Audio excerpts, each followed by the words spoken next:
Pessoal, boa noite a todos.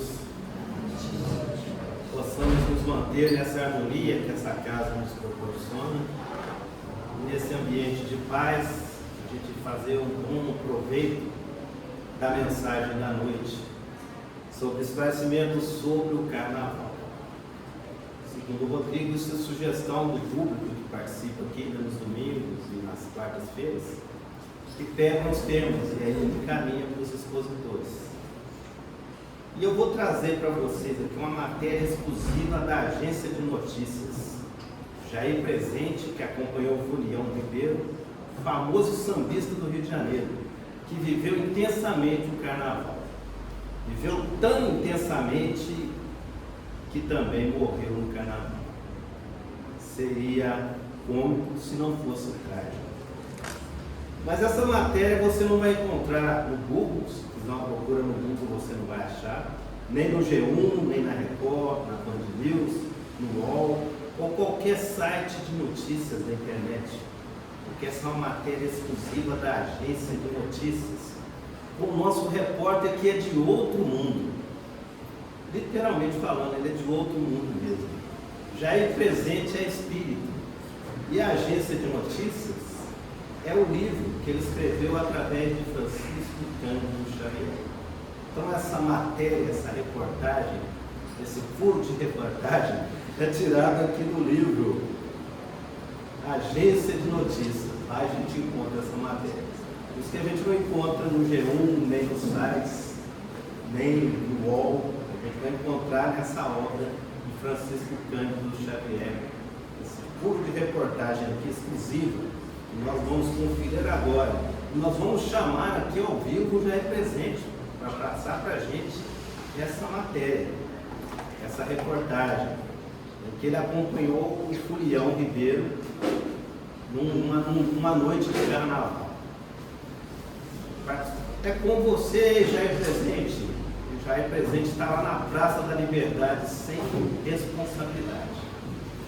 Ok, meus caros, estamos aqui na Praça da Liberdade sem responsabilidade, num concurso de samba, onde o nosso amigo Ribeiro, entre os demais concorrentes, estava sendo o primeiro. Moças e moços de fama, após ligeira merenda, afastavam-se da festa, largando-se da contenda. Ribeiro continuava, e escorado na moringa, de hora em hora reclamava um grande copo de vinho. A equipe dos musicistas, composta de gente amiga, doavam substitutos a quem mostrasse fadiga. Ribeiro continuava, tomando conta da praça, dançando e gesticulando, alimentado a cachaça. Decorridas 20 horas, num grito desabalado, Ribeiro caiu no chão, estava desencarnado. O médico trazido a exame, discreto, falou à parte, explicando a conhecidos quanto à suspeita de infarte. O morto do nosso lado, olhando um pouco no chão, clamava: Jesus me vale, Marte São Sebastião. Depois conheceu conosco um colega, seu amigo, chorando exclamou: Manuel, o samba acabou comigo. Manuel, que lhe fora par, no roçado do vai e vem, falou a ele Ribeiro: samba não fere ninguém. Quem te roubou vida e força? Não foi samba, não foi dinga. Dança e música são nossas. Quem te matou foi a vida. Muito obrigado ao repórter Jair Presente pela excelente matéria concedida com exclusividade aos frequentadores aqui do Grupo Espírita da Prece. Gente, eu adorei esse poema bem-humorado, né? Que a gente vê na narrativa do Jair Presente, desse livro, né? A forma bem-humorada e leve com que ele trata o Fulião Ribeiro, que depois de 10 horas no carnaval, sem se alimentar e só tomando cachaça, veio a desencarnar. Ele estava presente durante todo o processo. Então ele veio trazer para nós algumas advertências aí a respeito do comportamento dos foliões nesse período complicado e conturbado chamado Carnaval. Já aí presente, a gente conheceu um pouco o autor dessa obra, ele foi um jovem que desencarnou com 24 anos, afogado lá na Praia Azul, em Americana, São Paulo. 40 dias depois do seu afogamento, ele já estava psicografando através do Chico Xavier, e ele trouxe, a princípio, a primeira mensagem das 5 que ele trouxe, para os seus familiares, para confortá-los. Porque moço novo, 24 anos, cursando o 4º ano de engenharia, veio a desencarnar e a família ficou muito abalada. Então, na mensagem psicografada por ele, ele pediu para a família se conformar, parar de chorar, que o choro deles estavam perturbando o mundo espiritual. Que eles seguissem a vida porque ele estava bem, mas precisava da colaboração deles para parar de chorar e lamentar, porque ele estava bem, ele estava vivo, a vida continua normal. E assim foi uma sequência de mais 4 mensagens que ele confortou a família e se tornou um repórter do além. Trouxe alguns livros através de Francisco Cândido Xavier. Tem mensagens dele no livro Jovens do Além, entre outros jovens também. Então ele passou ativamente a trabalhar no plano espiritual e através do Chico escreveu algumas obras também. Todo mundo conhece a famosa citação de Paulo em 1 Coríntios, na sua carta, né? Versículo 6:12. Está muito pequenininho aqui. Ah, eu sei tudo. Aqui está. Tudo me é lícito, mas nem tudo me convém. A liberdade é uma condição necessária da alma humana e sem ela a gente não poderia construir o nosso destino. Quem nos diz isso é o Leon Denis, no livro A Origem do Ser, do Destino e da Dor. É nessa obra que Leon Denis fala para nós a respeito da liberdade. E o livre-arbítrio é a coisa mais sagrada que Deus concedeu a nós, seres humanos. Através dele a gente pode usufruir, nós podemos usufruir o livre-arbítrio, mas ele está sempre atrelado à responsabilidade. Não há livre-arbítrio sem responsabilidade. Tudo me é permitido, como disse Paulo, mas nem tudo me convém. Nem tudo eu posso fazer, nem tudo é bom para mim, nem tudo é bom para o meu semelhante. Nós, espíritos, não precisamos nos isolar do mundo, deixar de participar de atividades, de festas, mas temos que aprender a viver no mundo sem ser do mundo, mantendo a nossa integridade vibracional. O Espiritismo, pela pesquisa que eu fiz, ele não condena o carnaval, mas alerta para os perigos dos desequilíbrios e dos excessos.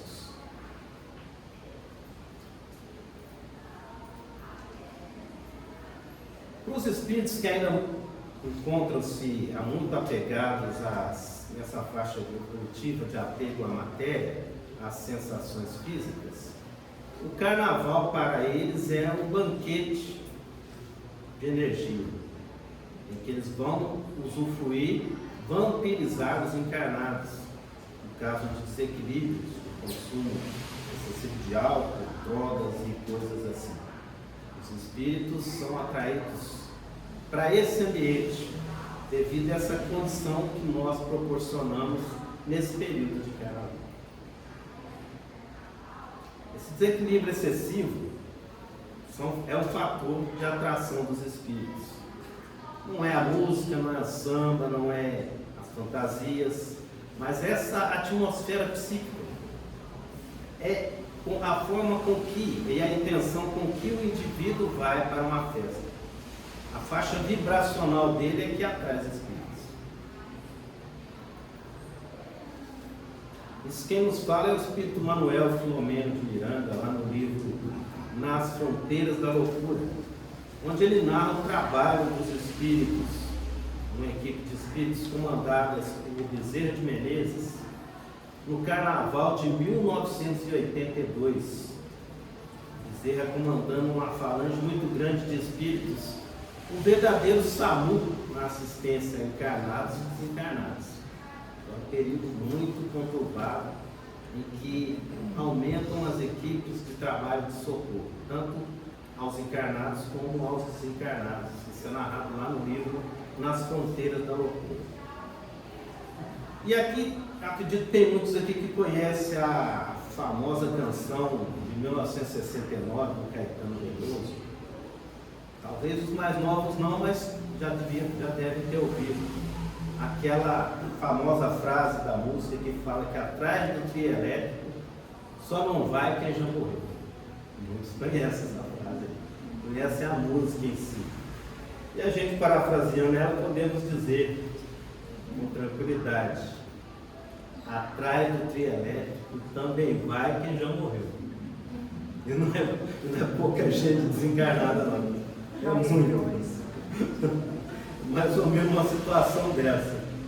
O Manuel Filomeno de Miranda, na obra, ele fala que assim, que não dá nem para avaliar, porque a quantidade de desencarnados em meio aos encarnados ali é quase que até maior. A quantidade de espíritos no meio ali do festejo do carnaval. Então, uma coisa assim muito absurda. Espírito de tudo quanto é ordem, mas a maioria inferior mesmo, devido à vibração que a gente provoca nesse período, né? A intenção, aquilo que a gente vai, aquela ideia que a gente vai para o carnaval, a nossa intenção é um fator de atração. E os abusos, né? Depois é consequência disso, alimentados por eles também. Para eles, né, nesse período, muitos se transformam em médiuns de prazeres da carne, porque eles não têm o veículo físico, mas eles se aproximam, se acoplam aos encarnados e usufruem daquelas sensações novamente com uma intensidade muito grande. É um verdadeiro processo de vampirismo. Ocorre com todo mundo? Podemos dizer que não. É aqueles que estão, por isso que falou, o espírita pode viver no mundo sem ser do mundo. Se ele tem um padrão vibratório elevado, ainda que o espírito inferior se aproxime dele, ele não vai ter acesso, porque nós estamos vibrando numa outra faixa. Ainda que estejamos lá no meio, curtindo, igualalaô, mas a nossa faixa vibratória não permite que o espírito venha e nos vampirize. Embora as vibrações, no geral, são pesadas e algum desgaste energético teremos também, não só físico, mas não ocorre com todo mundo. O Manuel Filomeno de Miranda, ele analisa essa questão, o instinto versus a razão. Ele nos fala que uma expressiva faixa da humanidade terrena ainda transita entre os limites do instinto e o prenúncio da razão, mais ávido de sensações que ansiosos pelas emoções superiores. Portanto, é natural que muitos se permitam, nesse período de carnaval, os excessos que repreendem durante todo o ano, sintonizado com entidades que lhes são afins. Então, tudo é questão de sintonia, né, gente? Ele ainda continua. Muitos utilizam desse dia como válvula de escape para liberar excessos reprimidos durante o resto do ano. O problema reside na preferência pelas sensações, que são os prazeres físicos, momentâneos, passageiros, em vez das emoções, que são os sentimentos elevados. O que gera um desequilíbrio quando a festa acaba. Depois de extravasar-se em abusos e excessos de todo tipo, o indivíduo cai na ressaca física. Geralmente, o filhão no último dia de carnaval ele já está extenuado. Tem gente que às vezes nem retorna quase para casa, em vários casos que a gente viu. A pessoa passa os 4 dias na rua, na gandaia, dorme na praça, levanta, vai de novo para a gandaia, vai beber. Isso é um exagero.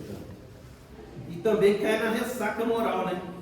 Porque depois de fluir tudo isso, passa tudo isso, e vem aquele vazio existencial. Que finalidade que ele tem? Tem a vida? Vai viver para isso? Vai viver disso? Então gera aí os conflitos existenciais. Lá na questão 713, não podemos deixar de lado questões dos livros dos Espíritos que tratam bem de perto o assunto. O Kardec pergunta: a natureza estabeleceu limite à satisfação dos prazeres? Que é uma coisa natural, né? Ter prazer, mas se a gente não tiver prazer na vida, a vida é muito sem graça. Ter prazer de alguma forma, né? Uma das variadas formas que existem prazer. A pessoa tem prazer no contato com um amigo, existem várias formas de prazer. No livro Ação e Reação mesmo, o escritor Druso, parece, né? Que ele fala que o Freud definiu o sexo como a busca do prazer. Mas aí, esclarecendo, fala, mas no entanto existem uma variada gama de prazer que a pessoa experimenta. Então, se numa conversa com um amigo, uma conversa, um bate-papo ali, você sai repleto, satisfeito. Isso é chamado no livro Mecanismos da Mediunidade de compensação vibratória. Quando você encontra alguém, começa a conversar, ou quando você fala alguma coisa, a pessoa dá um respaldo e cria aquele clima vibratório gostoso, isso chama compensação vibratória. Isso traz prazer também. Então, na definição de Freud, não somente o sexo, mas uma gama de coisas nos trazem prazer. Se você comer determinada coisa que a gente gosta, a gente, que coisa boa. E é uma das coisas que mais nos prendem à Terra, segundo André Luiz no livro Libertação. É o sexo e o estômago. Uma das coisas que mais prendem os espíritos na Terra. E que é uma das últimas coisas que nós deixamos, né? Quando, à medida que a gente vai evoluindo, mas um dos desafios maiores do ser humano essas duas áreas. Então, mas a natureza estabeleceu, o Kardec perguntou se a natureza estabeleceu limite para a satisfação dos prazeres. Os espíritos respondem que estabeleceu sim, para nos indicar o limite do necessário, mas pelos nossos excessos chegamos à saciedade e punimos a nós mesmos. Nós vamos desdobrar essa resposta. O homem que procura nos excessos de todo gênero o requinte dos prazeres coloca-se abaixo do grupo dos espíritos falando, pois que esse sabe deter-se quando satisfeitas suas necessidades. Os animais são assim. O homem parece que é um ser meio que insaciável. Ele abdica da razão que Deus lhe deu por guia, e quanto maiores forem os seus excessos, tanto maior será o predomínio da sua natureza animal sobre a sua natureza espiritual. As doenças são, ao mesmo tempo, a resposta aos excessos e o castigo à transgressão das leis de Deus. Então, eles pegam os espíritos e ainda falam que os animais às vezes dão exemplo para o homem, de que o homem vai no excesso, e os animais não. Você não vê os animais cometerem excesso, já o homem não. Então vamos desdobrar a questão do excesso e da saciedade. O problema não reside no prazer em si, mas no excesso.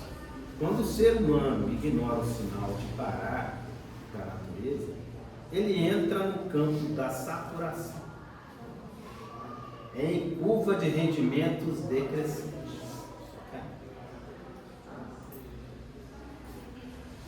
Prazer, a primeira experiência intensa e gratificante. Às vezes o homem se prende nisso. Hábito, repetição que leva à necessidade desses. A necessidade de doses maiores ou estímulos cada vez mais fortes para obter o mesmo efeito. Isso vai gerar um vício. Punição. Não se trata de castigo divino externo, mas de uma consequência natural, causa e efeito. O exagero gera doenças, desequilíbrio emocional e enfraquecimento das faculdades. Observa que nos períodos de festividade, quando você erra a mão, estava tudo muito gostoso e automaticamente, dentro da própria lei, no organismo vai reagir, vai ver, olha, teve um excesso aí, você vai ter um problema gástrico, às vezes até intestinal, dependendo. Então, é o próprio organismo. Deus não está punindo ninguém, é porque a sua lei é perfeita. Se tiver excesso, se tiver abuso, a própria natureza se manifesta, a nossa natureza orgânica, o nosso organismo. O equilíbrio entre a necessidade e o desejo. Eu estabeleci um gráfico aqui, um quadro aqui. O estado, a característica e o resultado. No estado de sobriedade, a característica de sobriedade é o uso consciente e necessário. O resultado é equilíbrio e saúde. É a melhor condição para nós. Com sobriedade, sobriedade o uso consciente e necessário. O saciamento. Quando há um consumo além da necessidade, há a perda do prazer e a insensibilidade. E o excesso é a busca desenfreada, levando ao vício. O sofrimento é de autopunição. Automaticamente, o indivíduo no vício, a gente acompanha, né, situações aí, da pessoa que entra na droga ou no álcool e a dificuldade que é para a pessoa se libertar desses processos. Precisa de ajuda profissional, precisa de casas de tratamento especializadas para auxiliar a pessoa a sair desse processo, quando ela cai no vício. Mas o vício teve um início. Se houvesse sobriedade no começo, não chegava à condição do vício.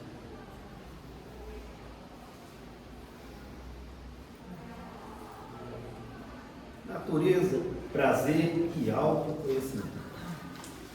A natureza traçou o limite, né? A vontade humana, que é o nosso livre-arbítrio, é que decide se respeita ou ultrapassa esses limites. Mas tudo tem consequência dentro da lei de causa e efeito.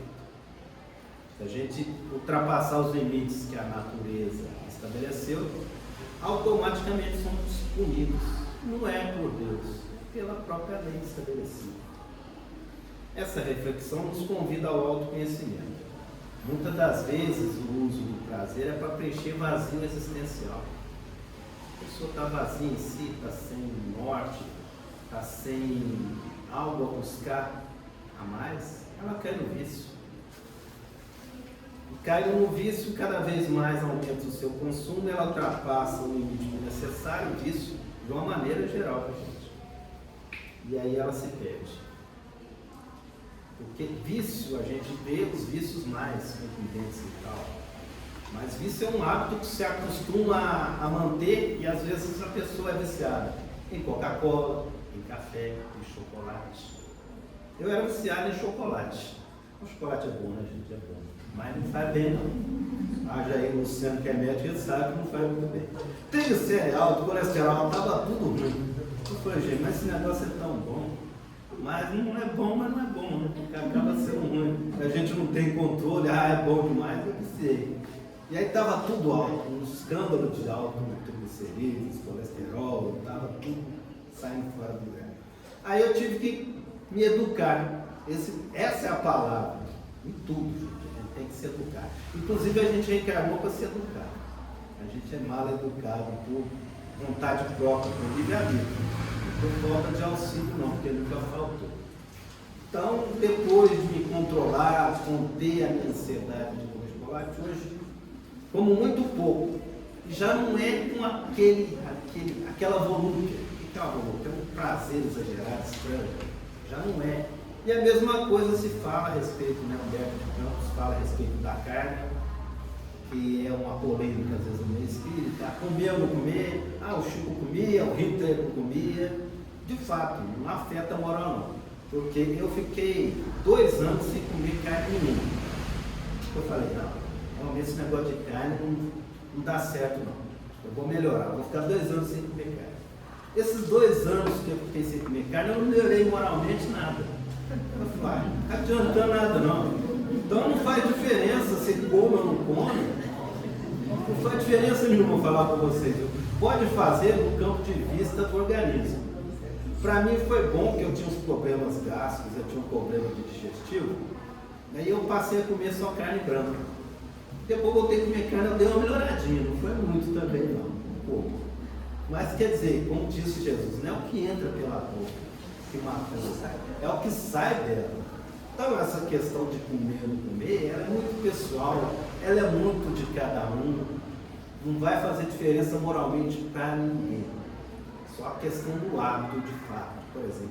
Eu gosto muito, alguém gosta muito de carne, desencarnou, mas aí não vai ter, não vai ter.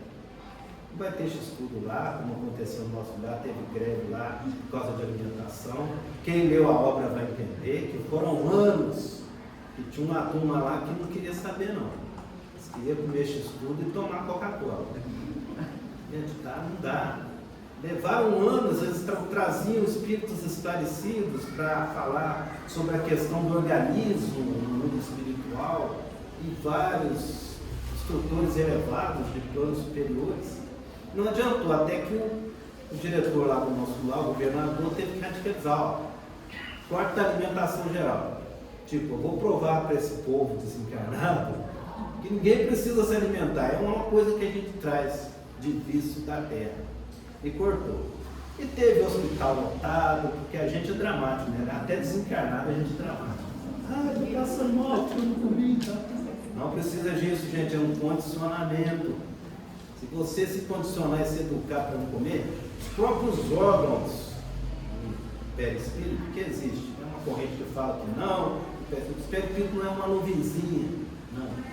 Nós viemos de um processo evolutivo que nós vamos ainda ter esses equipamentos orgânicos no nosso perispírito, que é matéria, tá lá, Kardec deixa claro, esse perispírito é matéria. Então, matéria, se a gente desencarnou, desencarnei, agora não tem coração, não tem pâncreas, não tem rim, não tem nada. É claro que tem, é claro que tem. Eles vão deixando de existir, porque é uma coisa que você deixa de usar, ela perde o uso e ela atrofia. Então, são processos educativos, isso vai acontecer mais lá na frente. No processo educativo nosso, mental. Vai chegar a um ponto que tem espíritos no plano, nos outros planos, que tomam um pouquinho d'água depois de determinadas missões mais pesadas. Mas não tem necessidade. Ele aure seu alimento do próprio fluido cósmico universal diretamente. Se abastece aí. Então, é processo educativo. E às vezes até desencarnado a gente dá trabalho do lado de lá, como essa turma deu. Mas passou um tempo de suspensão de alimentação no geral. Só alguns casos lá tem uma área lá que é pesada, que só espíritos mesmo muito atrasados, muito necessitados, que recebiam alguma forma de alimentação. E todos compreenderam que realmente perceberam que sim, dá para ficar sem esse tipo de alimentação e dá para ficar até sem alimentação. Então, esse autoconhecimento, ele nos faculta a educação do nosso ser. E às vezes a gente busca realmente os vícios justamente para preencher vazios existenciais. Não trata a nossa ansiedade, aí substitui um cigarrinho bêbado, ou por tomar muito café, ou por chocolate. Alguma coisa interna em nós que a gente procura no externo. Está com um problema interno, emocional, psicológico, mas a gente busca sempre no externo a solução para os nossos problemas. Não. As soluções estão dentro de nós mesmos. Vós sois deuses. E a gente esquece. O carnaval, então, é uma oportunidade de exercício do nosso livre-arbítrio. Cada escolha feita durante a festa, moderação ou excesso, vai gerar consequências espirituais dentro da lei de causa e efeito. Participar com um equilíbrio pode ser apenas uma vivência cultural, porque o carnaval é uma festa cultural. Ele tem origem bem antes de Cristo, inclusive quando a origem dele, bem raiz lá, bem lá atrás, era que os agricultores, para comemorar a fertilidade do solo, a colheita, eles se pintavam, se fantasiavam, faziam uma fogueira e ficavam dançando em redor da fogueira, e a intenção também era afastar os maus espíritos da colheita. Essa parte deu muito certo. Acho que a agitação e a bebedeira atraiu mais, né? Até hoje não funciona, de fato. Mas é algo cultural. Quer dizer que é todo um processo, nós os religiosos de uma maneira geral, às vezes a gente demoniza certas coisas que não devia. E a gente vê que tudo está em torno do carnaval. Tem muita gente boa, muita gente moral, decente, às vezes até melhor que nós, que participam do carnaval de uma maneira saudável, de uma maneira equilibrada. Vibratoriamente são pessoas que estão bem e que não participam de desequilíbrio, não participam de excesso. Mas o religioso ele tem uma tendência a demonizar tudo. E isso é um erro. A doutrina espírita, das várias pesquisas que eu fiz, muitos estavam ponderados em tacar pedra. Sim, a doutrina espírita se esclarece dos abusos, dos excessos e dos cuidados que devemos ter, devido à quantidade de espíritos menos evoluídos que acorrem a esse momento, né, nesses festejos, devido ao seu apego também às sensações físicas. Mas participar com equilíbrio pode ser uma vivência cultural e participar em desregamento pode trazer repercussões espirituais negativas. O ambiente espiritual e as influências espirituais, né? A influência desses ambientes. A natureza traçou o limite à vontade humana. Agora, quem decide se vai respeitar ou não somos nós. Os ambientes de multidão e euforia podem atrair espíritos menos esclarecidos, que se aproveitam dessas vibrações de desequilíbrio. Agora, o risco maior está em locais onde predomina o uso de álcool, drogas, sensualidade e que facilitam a sintonia com essas entidades perturbadoras. A gente sabe que as escolas, que os clubes promovem carnaval e ali é família, tudo muito bem organizado, muito tranquilo, há crianças participando. Então, assim, nós podemos condenar o carnaval. E eu vou chamar de novo o repórter já presente, que ele vai falar no final para nós, né, fechando para nós o nosso estudo. Cultura versus espiritualidade. Além de ser uma manifestação legítima, né, cultural, ele tem as suas raízes históricas e artísticas. O Espiritismo não condena a festa em si, mas convida à reflexão sobre cada indivíduo que participa, se como celebração saudável ou com fuga para vícios e descontroles. As consequências espirituais são os excessos físicos e emocionais que podem gerar desgaste energético e abrir brecha para influências espirituais negativas. A busca do prazer imediato, sem responsabilidade, também pode atrasar nosso progresso espiritual. Por outro lado, a vivência do carnaval com respeito, com alegria sincera e consciência pode ser apenas uma experiência social sem maiores implicações. Tem pontos de reflexão para nós espíritas, né? Uma vez que o Espiritismo não impõe proibições, mas recomenda que nós nos perguntemos: qual é a minha intenção de participar da festa? Posso transformar essa experiência em uma oportunidade de aprendizado e fraternidade? Minha participação favorece o meu equilíbrio espiritual? Estou em ambientes que elevam ou degradam as minhas energias?